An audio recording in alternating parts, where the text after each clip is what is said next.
ఏలూరులోని సీతారాం నగర్ చెరువుగట్టుపై విగ్రహ ప్రతిష్ఠ ఉత్సవాల్లో భాగంగా శుక్రవారం మహాగణపతి సీతారామచంద్ర స్వామి కనకదుర్గ అమ్మవారి ఆలయ ప్రాంగణంలో ప్రధాన అర్చకులు దేవరకొండ శ్రీనివాస్ ఆధ్వర్యంలో విఘ్నేశ్వర పూజ, గోపూజ, పంచగవ్య ప్రాసన, సామూహిక కుంకుమ పూజలు ఘనంగా నిర్వహించారు.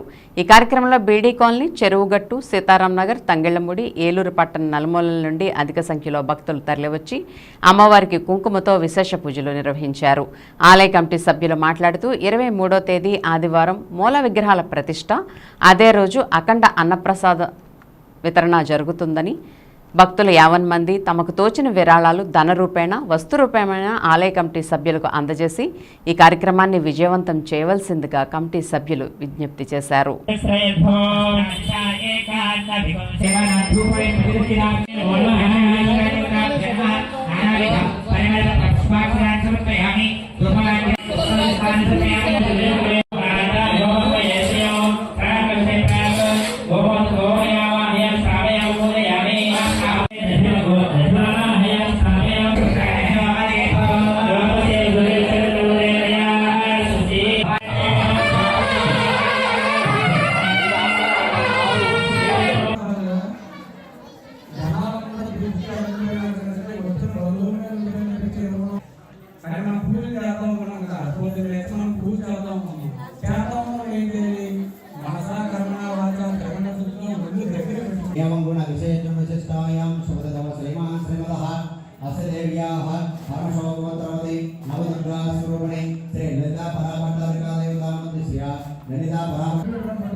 पद्मप्रिय पद्मस्ते पद्मालये पद्मरायदाक्षी विश्वप्रिय विष्णुमनोनुकूले पद्ममयि